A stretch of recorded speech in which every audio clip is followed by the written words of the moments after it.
What's up, Zack Oates here, author, entrepreneur, and customer relationship guru. Welcome to Give an Ovation, growth strategies for restaurants and retailers, where we find industry leaders to share their secrets to grow your business. This podcast is sponsored by Ovation, a customer experience and marketing platform that gets you more reviews, more feedback, and more revenue. Want to learn more? Visit ovationup.com. Welcome, everyone, to this edition of Give an Ovation, special COVID-19 edition. We have with us Chris and Chris, father and son duo. Chris Jr. works at Ovation as one of our top restaurant consultants. And then we have Chris Sr., who's had 25 years in the restaurant and hospitality industry, from Fleming's to Marriott, Denny's, Zuka's, and currently at the Brushcreek Luxury Ranch Collection. If you can't tell, Junior is the one with the hat on. Senior is the one with the long hair. They look like they're brothers. But so anyway, Chris and Chris, thank you guys for joining us today. Absolutely, for sure. Great to be here. Now, Junior, I'll kick it off. I'll send it over to you. I know you got some questions for your dad, and let's just dive in and have a chat about this. You know, a crazy current situation. Yeah, sure. And, with 25 years experience, Chris Sr., you've been through a lot. Let's chat. Yeah. So Chris Sr.'s got 25 years of experience in food and beverage. I've almost got 25 years of experience being alive. So, hopefully he's got some good insight. Biggest question I've got for you for sure would be, you started in food and beverage in the 90s where obviously communication was a lot different. How were you communicating with customers back then versus maybe how you're communicating now? How are you making sure that the guest experience is good and keeping that communication really high? I think that there's definitely two big differences between 25 years ago and now as far as communication go. One would definitely be the volume of communication that we get from brands and from entities. Everybody's been inundated over the last week with you don't know how many things you've signed up for until you've got all these coronavirus emails over the last week or so from every brand you've ever interacted with wants you to know how they're dealing with the current situation. Not only have the means of communication changed, but just the constant volume of it as well. 25 years ago, if something came up like this, and maybe I guess nothing came up like this, but if something big came up and you had to close down, you taped a sign to your front door, and people found out when they walked up to the front door that you weren't going to be open that day for whatever reason. Or if you had a promotion going on at that time, there was posters or whatever on the window, and the mailers were big. My first food and beverage job was in the pizza industry, and especially in Orem, Utah, the mailers would go out on Monday, and we would just get absolutely clobbered every Monday. So it's definitely different now, and I think in some ways, that's a good example about how things were almost more effective back then, and how communication has gotten a little bit muddled, and everybody's inundated not only a ton by singular brands, but by tons of different brands at the same time. So I think it's definitely harder now in a lot of ways. People aren't expecting that communication, don't necessarily know where to expect the communication to come from, and they're just getting it from so many angles at the same time that it's definitely a muddled situation. Yeah, and like back in the 90s, where the only way you had to let your customers know that you're closed, or the only way that you had to get a promotion out to a customer was via those mailers. And now you're getting emails, you're getting Facebook alerts, you're getting everything on social media and email. Just like you said, you're getting flooded with all these things. And so you've been through 9/11, you've been through the 2008 economic downturn. Are there certain things that you feel like restaurants, brick and mortar businesses can do to, one, prepare for those things, and then two, I guess, number two would be what can you do to keep business afloat during those times? And then obviously three, what to do to bounce back after a hard time like that. Yeah. I think on the customer side, the biggest thing is to just maintain a really high level of engagement with your customers at all times, so that when things like this do happen, they're right there with you.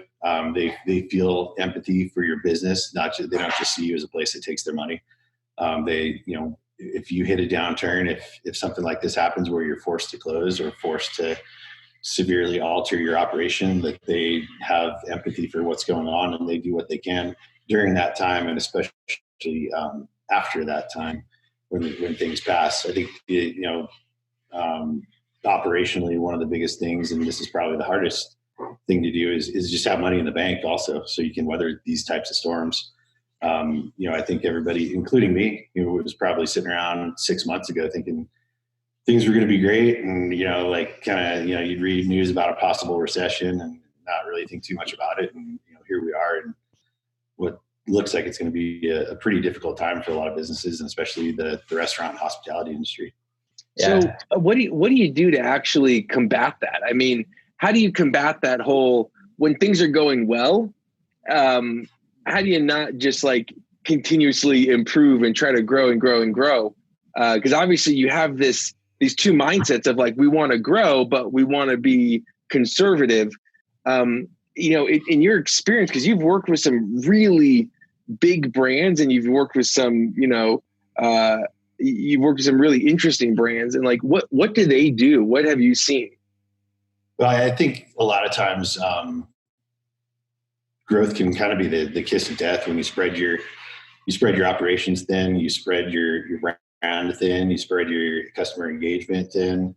A lot of the upstarts that I've worked for really had a strong core of believers, not only within the organization, but their customers as well, that were extremely loyal. And the further you spread that out, sometimes the more you just become another brand out there.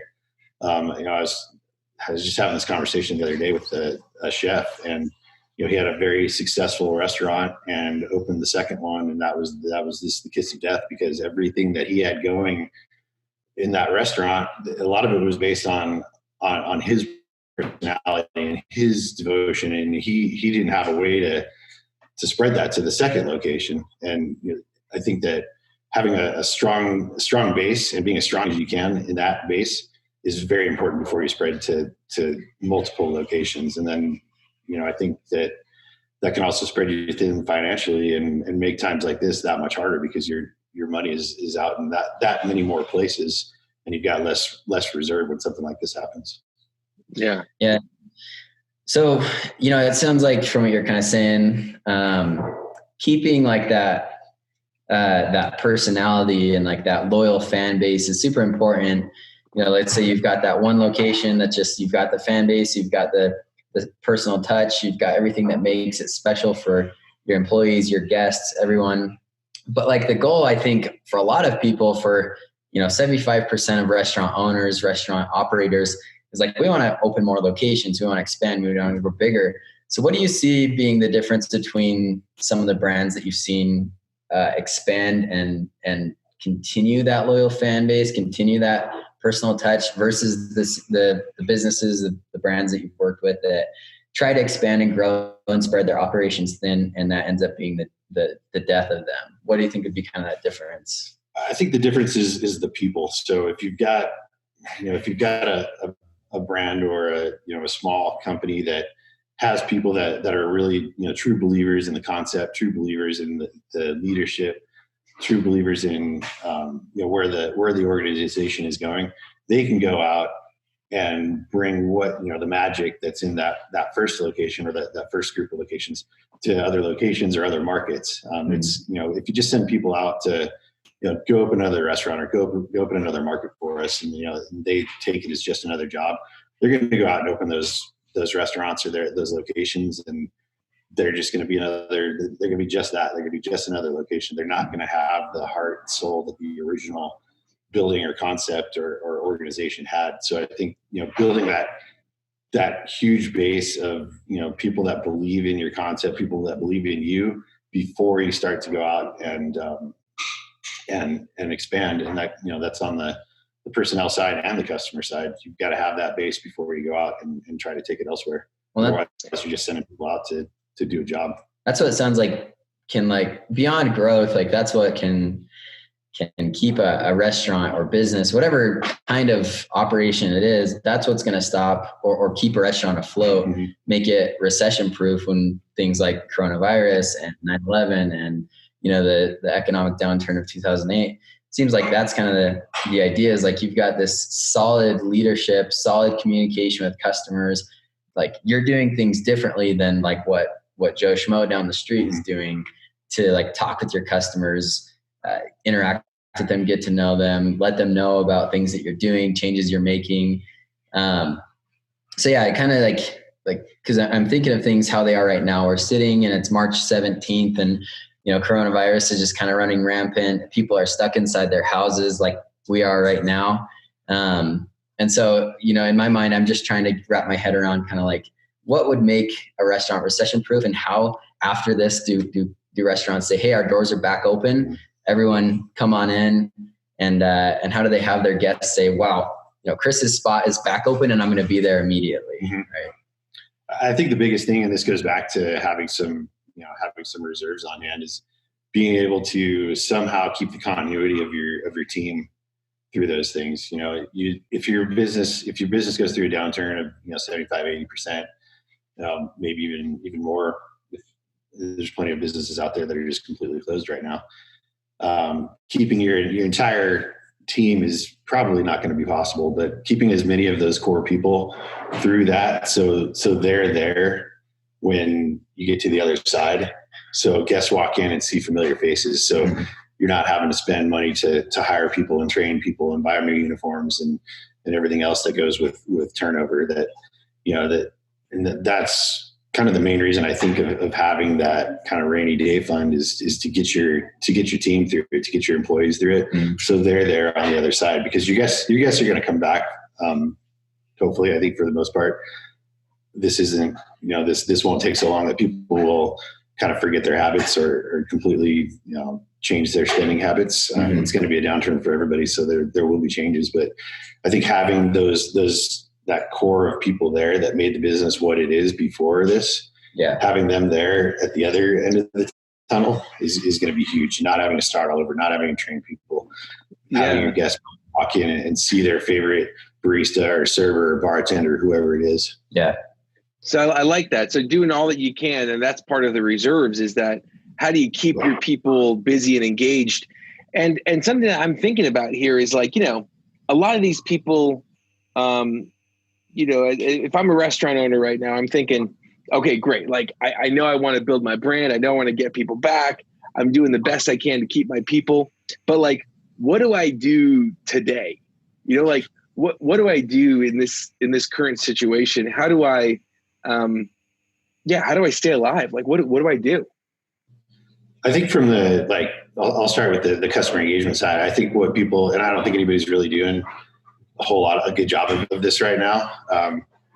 I think what people really want right now is some kind of good news. They want to pick up their phone, open whatever app they get their news from, and just see some kind of bright light today, or light at the end of the tunnel, or just some kind of, something that'll make them feel a little bit better. I think that's just like, hey, I got some good news for you. We just had an earthquake in Utah. Hey, is that the good news you were thinking about? Yeah, exactly. So I think that's probably, it's a little bit outside the box, but I think that's probably one way that businesses and brands could actually build some engagement through this. Every same email about what people are doing about coronavirus and why they're closing down and how they're following the CDC instructions. But I think if somehow people were to engage people on a positive level throughout what's going on right now, and even if it has nothing to do with what's going on, just something to brighten people's day a little bit, I think that would be a huge way to engage people at this point. Yeah. And I think it kind of goes the same for the employees of a lot of these businesses. Just stay engaged with them. While getting together in a big gathering isn't a good idea. Somehow, keeping in touch with them, whether it's a text or a call, or meeting up, go for a walk, as long as it's less than 10 people or whatever. Just things like that. I'm in a little bit different situation because we're actually still open right now at the resort. So we're still kind of in the mode that a lot of people were in a week ago, where there's a lot of uncertainty, and it's kind of the same thing I'm doing, is just, keeping people aware, letting people know when we're going to talk about changes, when we're going to talk about potentially closing, things like that. So just keeping people engaged, not only as far as what's going on, but just, with some positivity as well. Yeah, it's interesting. I mean, I see every day, all day long on, social media, I get emails and things of, we're closed, don't worry, like we're shutting our doors, whatever it is.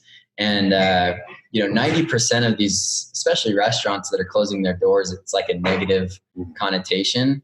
But there's that like 5 or 10% that are like, we understand we've got to close our doors, but we're doing delivery. Like we're doing curbside, whatever it is.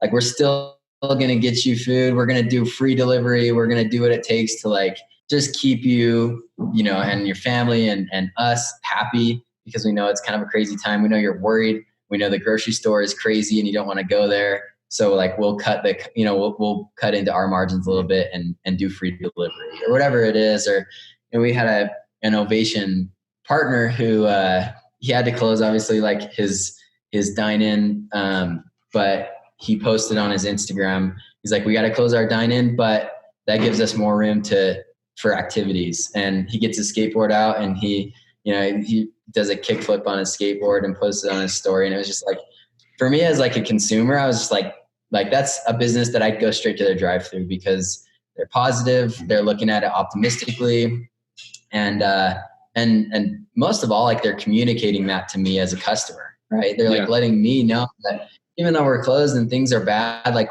we're open, we're happy, we're good. So come and grab whatever it is through our drive-through. Yeah. And while it's hard to advocate anybody, profiting or, finding a some kind of weird niche from this whole situation, I think a lot of businesses can find some kind of niche like that where, not necessarily, to gouge people or anything like that, but to offer a service that does help people. That I have heard, kind of anecdotally about a lot of businesses down in Denver actually doing better because they're doing so much takeout.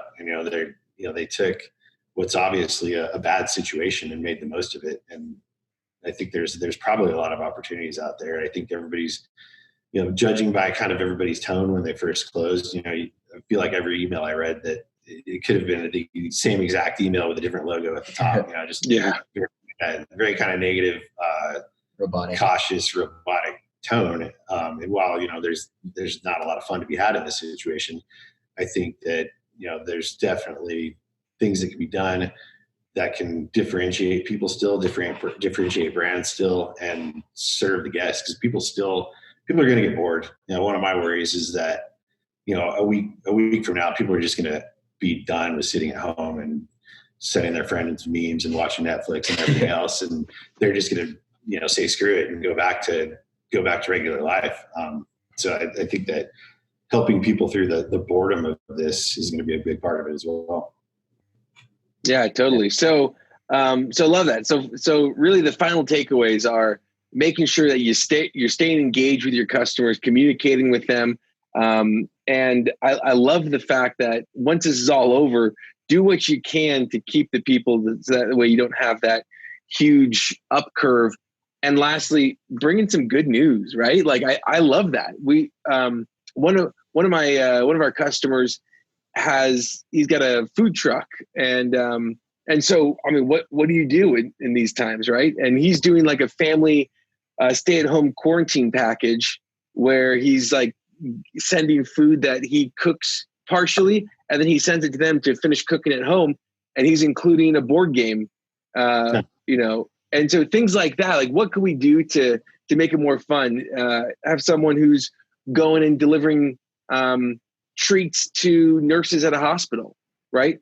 And these are the kinds of things that we want to hear about, that we want more of, and that now more than ever, we need that. So yeah. Any final words there, Chris? No, I mean, one last thing that came to mind as far as like customer engagement is people are going to be on their phones more than ever right now. I mean, I guess, what I'm thinking is make that engagement count for sure, because they're going to see a lot of a lot of content over the next little while. So, I mean, I guess my advice would be take this time to put together something awesome as far as your content goes, as far as your engagement goes. I think, for everybody on a bigger scale, I think everybody just needs to keep their head up, not sneeze around other people, wash your hands.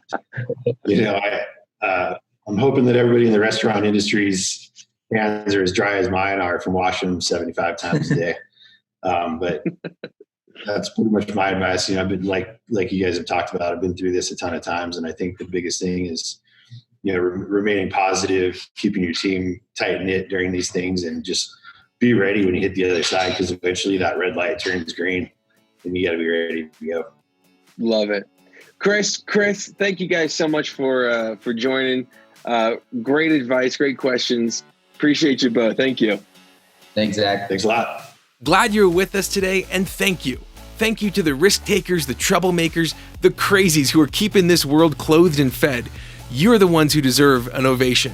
Again, this podcast was sponsored by Ovation. To see how we can help you grow your business, go to ovationup.com. Don't forget to subscribe, and as always, remember to give someone in your life an ovation today.